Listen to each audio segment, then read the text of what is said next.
یہ بات ہے سال 541 کی، یعنی آج سے قریب 1500 سال پہلے، جب یورپ کے ٹھیک اس حصے میں آسمان پر ایک ایسا منظر دیکھا گیا جو آج سے پہلے کسی نے بھی نہیں دیکھا تھا۔ عجیب شیپ کے کافی گھنے اور کالے بادلوں نے آسمان پر ڈیرا ڈال دیا تھا، اور یہ اتنے گھنے بادل تھے کہ انہوں نے سورج کی روشنی کو بھی پوری طرح سے روک دیا تھا۔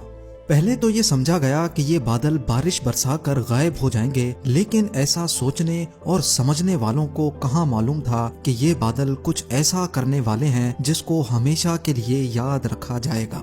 یہ پورا علاقہ اس دور میں ایسٹرن رومن امپائر یا پھر بائزنٹائن امپائر کے کنٹرول میں تھا، جہاں کی کیپٹل سٹی کانسٹینٹینوپل تھی، جس کو آج استنبول کہا جاتا ہے۔ اور یہ عجیب و غریب منظر بھی استنبول یعنی اس وقت کے کانسٹینٹینوپل میں ہی دیکھا جا رہا تھا۔ کچھ گھنٹے گزرے، پھر کچھ دن، اور پھر کئی ہفتے، لیکن یہ انوکھے بادل نہ ہی برس رہے تھے اور نہ ہی آسمان کو چھوڑنے کا نام لے رہے تھے۔ دن بدن یہ معاملہ کافی سیریس ہوتا جا رہا تھا، اور اب بات یہاں تک پہنچ چکی تھی کہ پچھلے کئی ہفتوں سے کانسٹینٹینوپل نے سورج کی شکل تک نہیں دیکھی تھی۔ لیکن کس کو معلوم تھا کہ یہ سب تو صرف ایک شروعات تھی، کیونکہ آگے جو ہونے والا تھا وہ کسی کے وہم و گمان میں بھی نہیں تھا، اور پچھلے کئی ہفتوں سے بادلوں کے سائے نے سارے لوگوں کو کافی بے چین کیا ہوا تھا۔ لیکن معاملہ تب مزید سیریس ہو گیا جب یہاں ایک ایک کر کے لوگوں کے مرنے کا سلسلہ شروع ہو گیا۔ جی ہاں، چلتے پھرتے لوگ بالکل ٹھیک ٹھاک حالت میں کھڑے کھڑے گر جاتے تھے، اور پھر کچھ ہی دیر بعد ان کی سانس نکل جاتی تھی۔ یہ معاملہ دیکھ کر ڈرے اور سہمے ہوئے لوگوں میں افراتفری پھیلنا شروع ہو گئی، کیونکہ ان کا خیال تھا کہ شاید اب دنیا کے ختم ہونے کا وقت آ چکا ہے۔ اوپر آسمان پر گہرے بادل، فضا میں ایک عجیب سی فوگ، اور زمین پر لاشیں ختم ہونے کا نام نہیں لے رہی تھی۔ گرمیوں کے موسم میں سخت سردی پڑنا شروع ہو گئی، اور برف باری اتنی شدید ہو گئی کہ نہ ہی لوگوں کی فصلیں بچیں اور نہ ہی جانور اور پرندے۔ اس وقت کے بائزنٹائن ایمپرر، جن کا نام جسٹینین تھا، انہوں نے لوگوں کو پرسکون رہنے کا حکم دیا، اور یہ کہا کہ جو لوگ اچھے کام کرتے ہیں ان کی جان کو کچھ نہیں ہوگا۔ ایمپرر کے اس بیان نے لوگوں کو مزید بے چین کر دیا تھا، کیونکہ یہ بیماری نہ ہی اچھے انسان کو دیکھ رہی تھی اور نہ ہی برے کو۔ روزانہ ہزاروں کی تعداد میں لوگ مر رہے تھے، جن کو ایک ساتھ ہی بڑی بڑی قبروں میں دفن کیا جا رہا تھا، اور اب نوبت یہاں تک پہنچ چکی تھی کہ یہاں کھانے پینے کا سامان بھی ختم ہونے لگا تھا۔ بائزنٹائن امپائر کی فوج، جو ویسے تو کافی اسٹرانگ مانی جاتی تھی، لیکن اس معاملے میں وہ کسی کام کی نہیں تھی، کیونکہ ان کا مقابلہ ایک ایسے دشمن سے تھا جو کسی کو بھی نظر نہیں آ رہا تھا۔ یہ پورا خطہ اسی عجیب بیماری کی لپیٹ میں تھا۔ آسمان پر گہرے بادل جہاں بھی جاتے جا رہے تھے، وہاں زمین پر یہ عجیب بیماری پھیل رہی تھی۔ دور دور تک جہاں ابھی Spain, France, Italy, Greece, Turkey, Morocco, Syria اور ایران موجود ہے، کانٹیننٹ کا یہ پورا حصہ اسی بیماری کی لپیٹ میں تھا۔ کسی کو بھی سمجھ نہیں آ رہا تھا کہ اس عجیب آسمانی بیماری کی اصل وجہ کیا ہے۔ وہاں لوگوں کے پاس اس بات پر یقین کرنے کے سوا اور کوئی آپشن نہیں تھا کہ اب دنیا کا دی اینڈ آ چکا ہے، اور ان کا اس بات پر یقین تب مزید بڑھ گیا جب بائزنٹائن ایمپرر خود بھی اس بیماری کا شکار ہو گیا۔ یہ بیماری ہسٹری کا سب سے پہلا ریکارڈڈ پینڈیمک تھا، جو آج پلیگ آف جسٹینین کے نام سے جانا جاتا ہے۔ پورے 2 سالوں تک چلنے والی انوکھی آسمانی بیماری نے اس پورے کانٹیننٹ کا نظام دھرم بھرم کر دیا تھا، یہاں تک کہ کچھ علاقے تو ایسے بھی تھے جہاں پورے 2 سالوں تک سورج ہی نہیں نکلا تھا۔ لیکن کسی کو اس مسٹری کی اصل وجہ معلوم نہ پڑ سکی۔ کالے بادلوں کا خوفناک سایہ، گرمی کے موسم میں برف باری کا پڑنا، فصلیں، جانور اور پرندوں کے ساتھ ساتھ انسانوں کا بھی مر جانا اس بات کی نشانی تھی کہ یہاں کچھ تو ایسا ضرور ہوا تھا جو کسی بھی صورت میں نارمل نہیں تھا۔ پر اب جا کر تقریباً 1500 سال گزرنے کے بعد 2013 میں آخر کار سائنٹسٹ اور ایکسپرٹس نے اس خوفناک آسمانی بیماری کی اصل وجہ کا سراغ لگا لیا ہے۔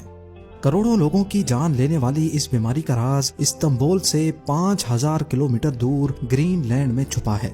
ایکسپرٹس کی ایک چھوٹی ٹیم ایسٹرن گرین لینڈ پہنچی، اور ان کا یہاں آنے کا مین مقصد پاسٹ کے کلائمیٹس پر ریسرچ کرنا تھا۔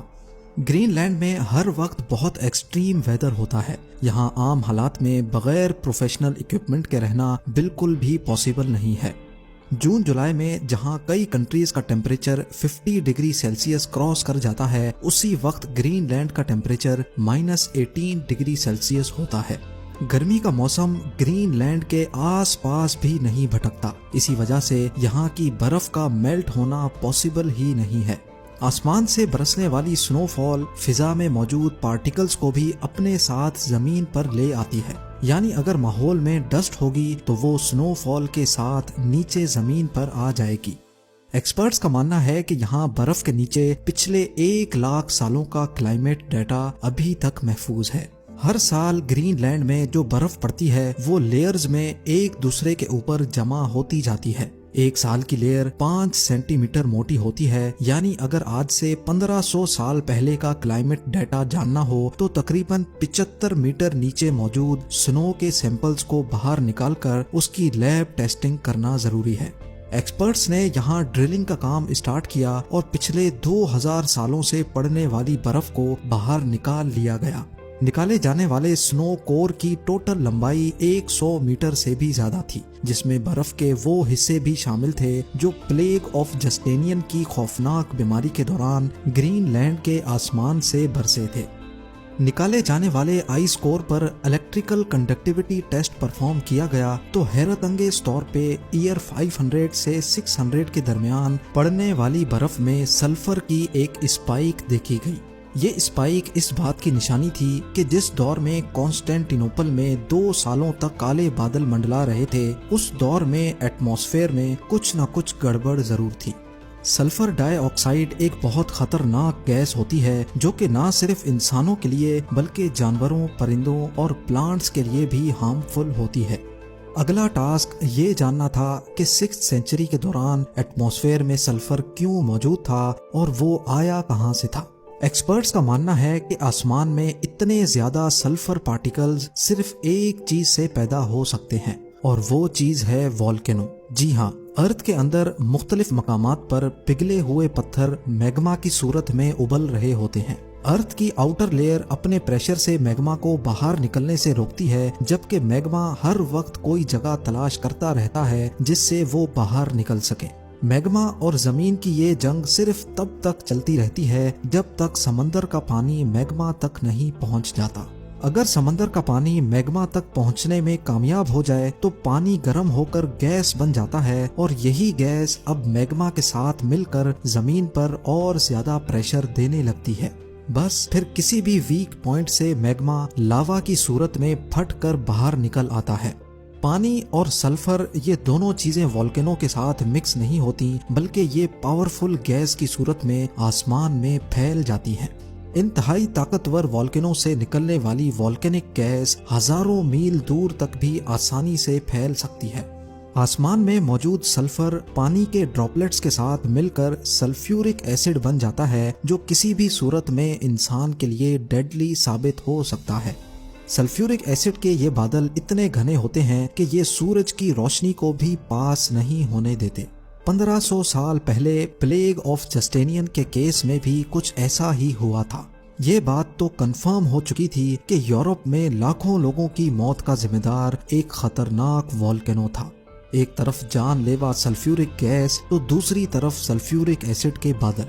یہ بادل برسیں گے تو جیسے تیزاب کی بارش ہوگی اور اگر یہ نہیں برسیں گے تو اس کے بادل انسانوں کو سورج کی روشنی کے لیے تڑپا دیں گے. یہ ایک ایسی سچویشن تھی جس میں انسانوں کے لیے ہر موڑ پر صرف تباہی ہی تباہی تھی.